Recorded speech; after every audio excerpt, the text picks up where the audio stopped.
Being able to shoot straight in Call of Duty is crucial if you want to become a dominant player. It won't matter if you have the movement like Shotzi or the IQ like Scump if you can't shoot like Dashy. So I'm going to be showing you guys the best settings, the best controller layouts, the best tips and tricks, and all around how you can become the best version of yourself on the game. Before that though, to add some credibility to my name, I am Crimson at the moment. I solo queued to the Red Flames. I should be able to hit Iridescent this season. I have 16 days played, over 3,000 games played. My average kills is 44. My score per minute is 790 with a 4.86 KD, positive win-loss. My best streak is an 83 and my highest kills in the game is 210. And I am a full-time Call of Duty creator. My life is Call of Duty. Yo, do you want these beautiful mastery camos or that heated madness, maybe the galvanic, or if you want your account ranked up to iridescent? Well, you should definitely check out Guapsi. Guapsi is a company that will play the game for you and they'll get any camo or any skin that you want. Go check them out, link in the description. First thing you want to do is go over to your controller settings, head down to the sensitivity. So the sensitivity is going to go off a personal preference thing. Whatever sensitivity you feel best on is going to be the best one. Although there is a reason why every pro player plays on a sensitivity between 4 and 8. Most of them are on 6.6 or 7.7. The reason for that is so you can have a very good centering. That white dot you see in the center of your screen, you need to make sure that is centered to where an enemy might be. So then all you have to do is ADS and pull the trigger. If you have a very high sensitivity, it's going to be very hard to accurately center that 100% of the time. And so again, the sensitivity isn't for your aim, it's so you can have a very accurate centering. For the ADS sensitivity multiplier, I just keep mine on 1. I used to play on 0.85 or 0.9, but that was when I had a higher sensitivity, and so I would need my ADS one to be a little bit slower. And so overall, if you're playing between 4 and 8, just keep this at 1.0. Same goes for these ones over here. I'm not going to be going in depth with all the other settings in this video. This is strictly a aim video, but if you want to copy all my settings, here you guys go. Keep in mind, if you are playing Warzone, make sure this is on prioritize interact, and then if you're on multiplayer, to have this on tap to reload. That is going to wrap it up for the general controller settings. So let's head over to the advanced side. So obviously you want to have your aim assist on.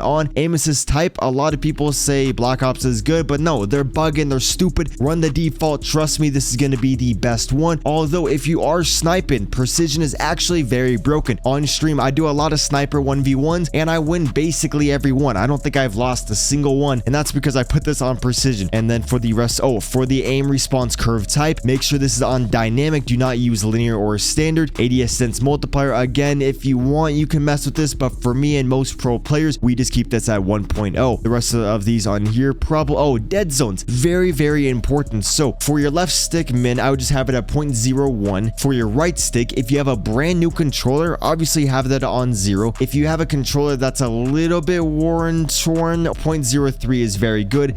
If your controller has a lot of stick drift, increase that to 0.05. Although if you have it on 0.05, it's not going to really register your fine movements. Like if you're sniping, for example, and you need to get like very precise, it's going to be a little bit off. It's not going to feel as smooth if this is on 0.05. But if you have a lot of stick drift, then you kind of have to increase to 0.05. For me, I have a decent amount of stick drift, but I just keep it on 0.03. For the dead zones on the triggers, make sure these are on 0. It's going to allow you to fire instantly. The rest of the stuff on here doesn't matter. Make sure gyro behavior is off. I think there is one more important setting on here. Yeah, feel free to copy all of these settings. These are definitely the best ones. I got these from a couple of pro players. This is what basically everyone runs. Make sure your invert, slide, and dive behavior is on inverted. That is very important. For the plunging underwater, plunge freely makes it very, very easy to maneuver around the water. And then I swear there was one more very important setting within here, but at least you guys got all of the best settings in the game. Now there is one, the button layout. Sorry for not bringing this up earlier, and there's actually one other thing I got to go over. So with the button layout,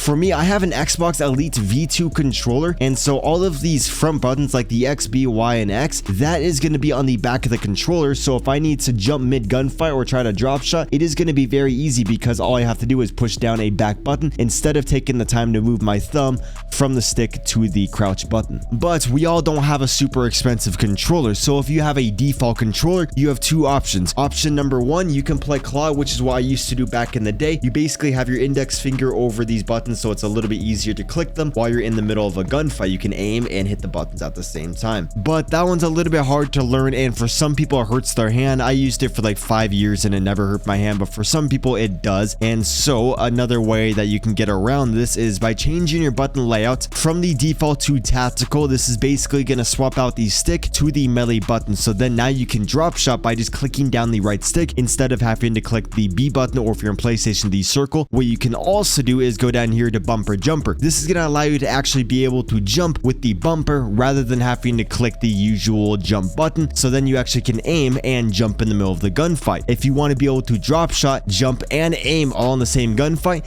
then use bumper jumper tactical. That one's very popular. And then what you guys can also do is bumper jumper tactical flipped, which is basically going to be right over here. This is going to flip the bumpers with the triggers. When you pull the trigger, there's actually some delay when you have to pull down the trigger rather than click a button, and so you'll basically be able to fire your weapon a lot quicker if you hit the bumper rather than having to pull the trigger all the way down. One thing with the Xbox Elite controller is that right here there's a little notch of where I can control how far the trigger goes down. I have it on the shortest, so then it registers right when I touch the trigger basically. And lastly, for the controller settings, go over to the controller vibration. Make sure your controller vibration is off. At first it's gonna feel weird, but after a week to 3 weeks you'll be very used to it. So it does make sense. If something's not shaking in your hand, you should be able to be a little bit more accurate. If you have vibration, it's like your controller's shaking and you're trying to hit shots. It's gonna be a lot easier with that off, trust me. For the graphics settings, I wasn't gonna show you guys any of these. I was just gonna mainly focus on just the aim, but then I realized that if you have the best graphics settings, you will have a better aim because it's gonna be a lot easier to see the enemies. Like if you add this to, if you switch this to fidelity and then you do show more and you mess around between 50 and 100, it's gonna be a lot easier to see the enemies. Therefore, it's gonna be a lot easier to hit your shots. Over here for the texture resolution,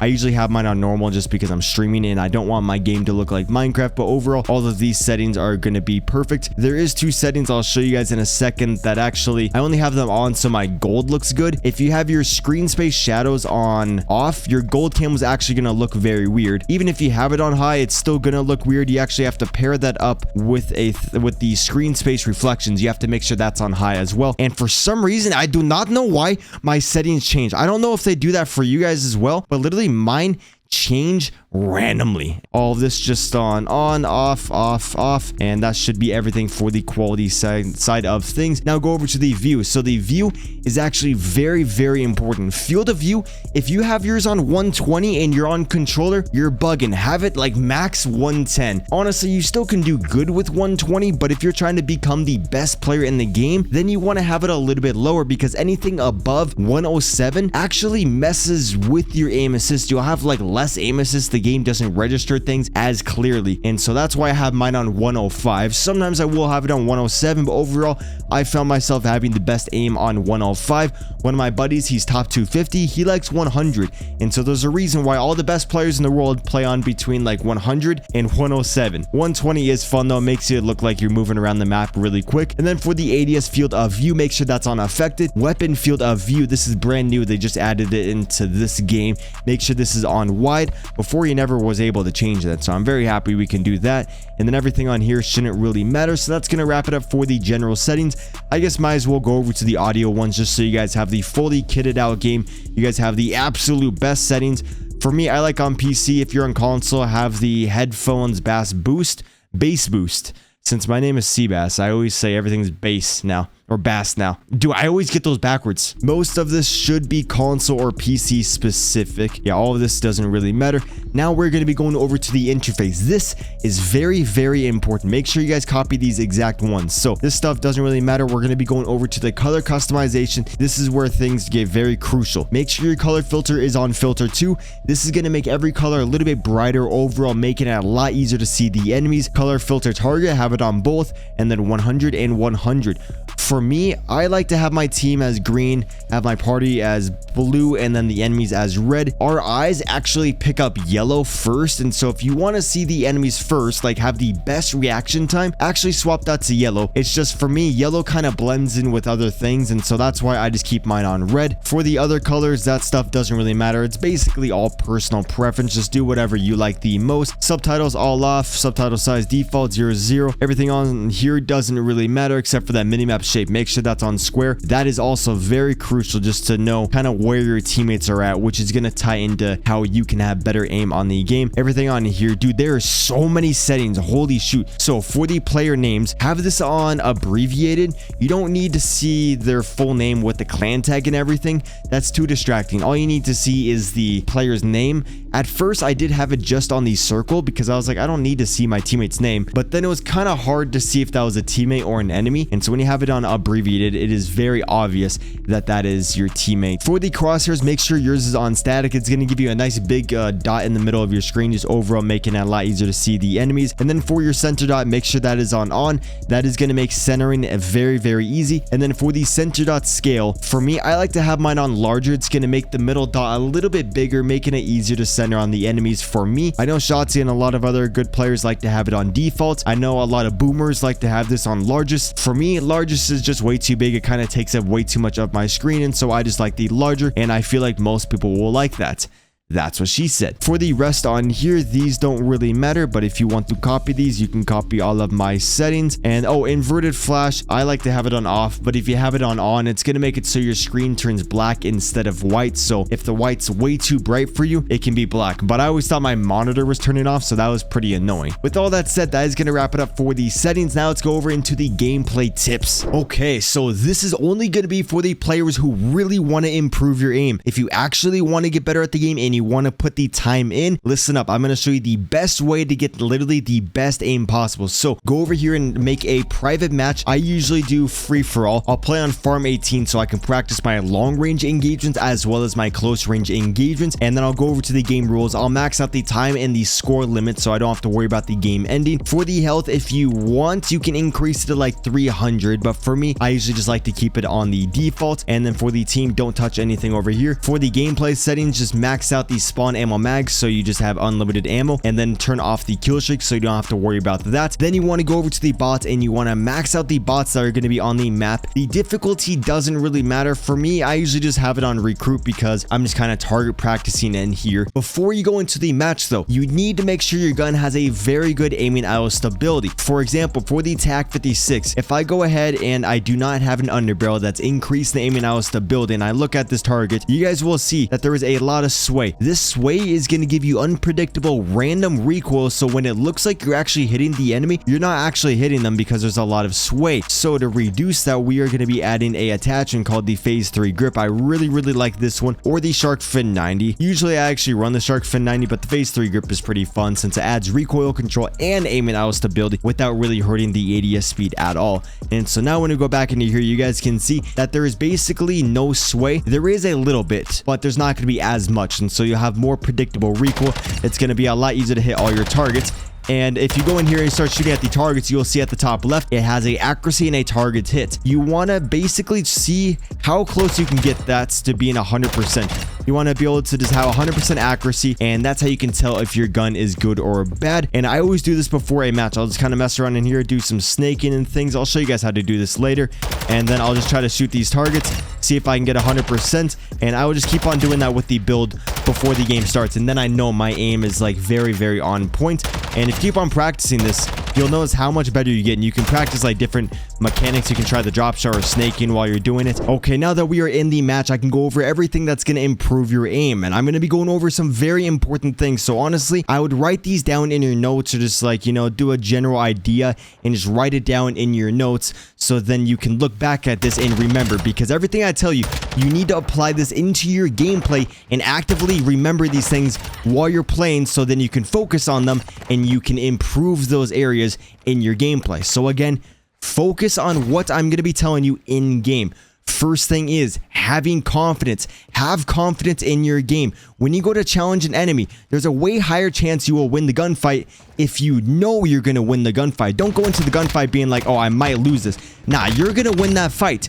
Go into the match knowing that you are the best player. Nobody's fucking better than you. You are going to be able to completely smash them, even if you are obviously the worst player in the entire lobby. No, fuck that. You are the best one. You are going to kick everybody's ass. And so again, have confidence in all your gunfights. It's kind of like, you know, when you're quit scoping and you hit a crazy quit scope and you're like, wait, how did I hit that shot? That's because you had confidence in your gunfight. If you don't have confidence in your sniper shots, you're going to be a little bit slower. You're not going to full send these shots. Like over here, you're going to see a guy and you're going to be like, or you can just be like, boom, and flick over to him. Just be quick and have confidence. That's how you can do everything well in life. This also applies to real life. If you're at the club and you see a lady with some big tig old bitties and you want to go get that number and you want to get a handful of those, you got to have that confidence when you go and talk to her. Everything in life is with confidence. What I'm doing in this video, I have confidence telling you guys these things so you guys actually listen. If I sounded a little bit nervous and like, then you kind of want to do this and I think you should do this and stuff, it's not going to sound as good. So again, confidence in your gunfight is key.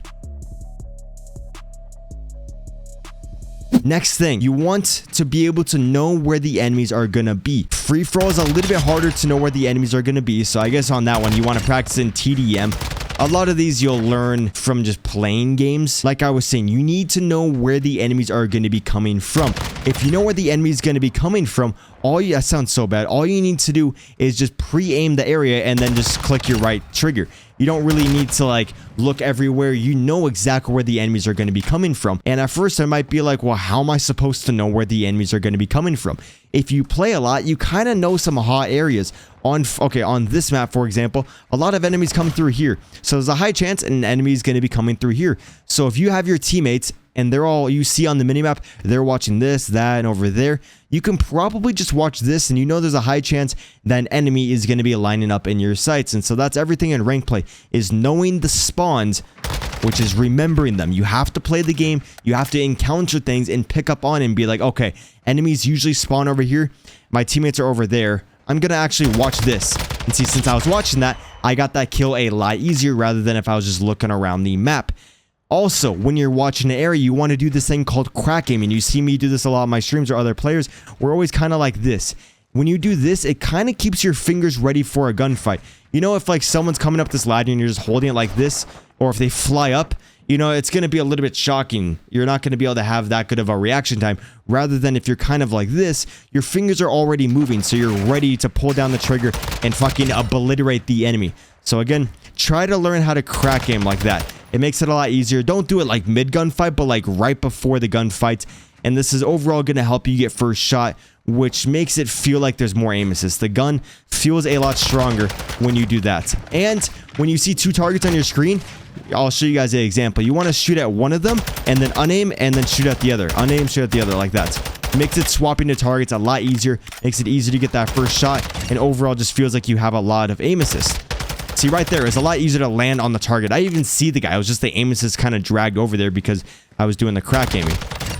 Also, once you are locked onto an enemy and you're shooting at them, make sure you are strafing. You want to move the left stick left to right. This is going to make you a harder target to hit, plus it gives you rotational aim assist, which is basically a stronger, very broken aim assist. So make sure you always move in your gunfights. You want to crack aim, you see the enemy, you hold on. Like here, you're like this, you see the enemy, hold on, and then you're walking in the gunfight. It's going to make it a lot easier to stay on target. And you see sometimes when you're shooting, you're like this. Nah, just move left to right and then keep that in the center of the screen. Obviously, you got to use your right stick a little bit. Overall, use the left one a lot to strafe very quickly, which is why I usually run the cardinal stock on this exact gun, because it improves that strafe speed, making it easier to just stay on target. Also, make sure you have very good centering. This is going to be applied to the part of knowing where the enemies are going to be. When you're moving around the map or holding an angle, you want to make sure this white dot is where an enemy might be. A lot of players run around like this. So if they're running around like this and an enemy walks out of this doorway, you're going to be aiming at their feet when you aim in. You have to go aim in, then look up. If they're running out of this doorway and they know you're going to be over here, or they're just guessing that you might be over there, they're going to have their white dot in the center. They're going to walk over. That white dot's going to be on your chest. Well, if you're just looking at the floor, yours is going to be at the floor. So who's going to win that gunfight? The man who only has to ADS and fire. You would have to ADS and look up, or like look up and ADS. So it saves a lot of time and it makes it so it's a lot easier to get that first shot if you have the white dot in the center of your screen. You want to make sure this is on wherever you think an enemy is going to be. If you know an enemy is over here, or you think an enemy might be around this corner right behind that box, instead of just running like this, you want to be like this. Boom. I knew that there's a head glitch right here, So I walked around the corner with the white dot already being over. So then if there was someone there, all I have to do is do that. It's just walk around and it's ADS and fire. That helps a lot. One thing you guys can also do, instead of just running out and challenging, there could be an enemy right there, an enemy right there, an enemy right there, or over there, over here. Yo, what the fuck, Miller? Okay, scratch all that. You jump around this corner. Boom, there could be an enemy there, here, or there, or up there. So instead, why don't you go shoulder it? Show your shoulder for a second. Go like that. Boom, now you got information. You don't see, oh, I just saw the enemy, so now I'm going to reach out, and boom, I am good. If I go like throw a shoulder, I don't see any enemies there, so then I can go and drop shot around this corner, because I know there's no enemy there, but there could be an enemy there and over here, because, you know, the shoulder couldn't check all that. I see the enemy, boom, now we're good. It can get you killed sometimes because the enemy will see you, but at least you know you're there, and you can pull off like a little mechanic.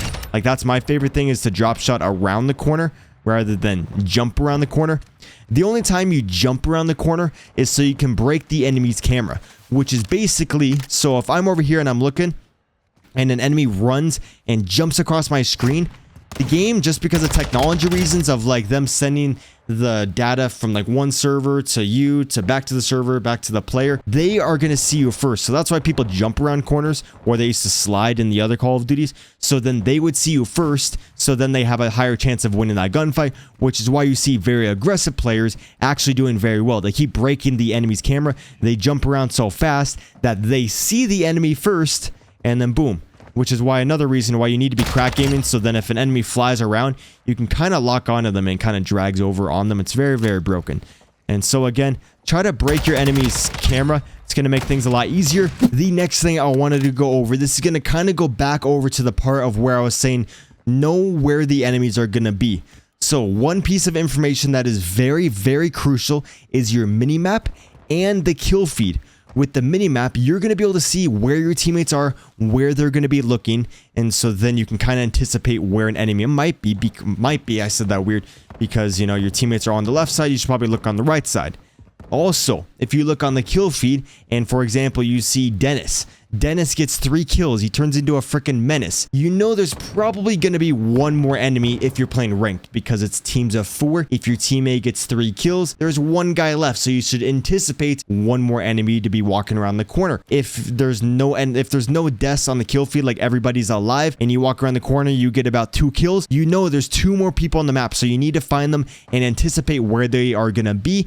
Which, if one of the enemies is here, there's a good chance the other enemy is going to be over there, since a lot of enemies, if you kind of notice, everyone kind of sticks together. For the last thing I want to go over, so obviously if the enemy doesn't hit you, it's going to be a little bit easier to kill them. So you need to have some pretty good movements. All this movement, like the snaking, basically just lay down, tack, sprint up, lay down, tack, sprint up, lay down, tack, sprint up. So you're just laying down, tack, sprint up. If you do that behind cover, it makes it very hard for the enemies to see you, because all they see is your little head bobbing, but then you see their whole body. And so when I'm doing this behind cover, it makes it a lot harder for the enemies to actually hit me, so then I can pop a shot off and kill them. If the enemy hits me, my screen is going to shake a lot. If my screen shakes a lot, it's going to be harder to hit the enemies. It's kind of like having vibration on your screen. And so that's why you have to have some pretty good movement, or you want to have good angles.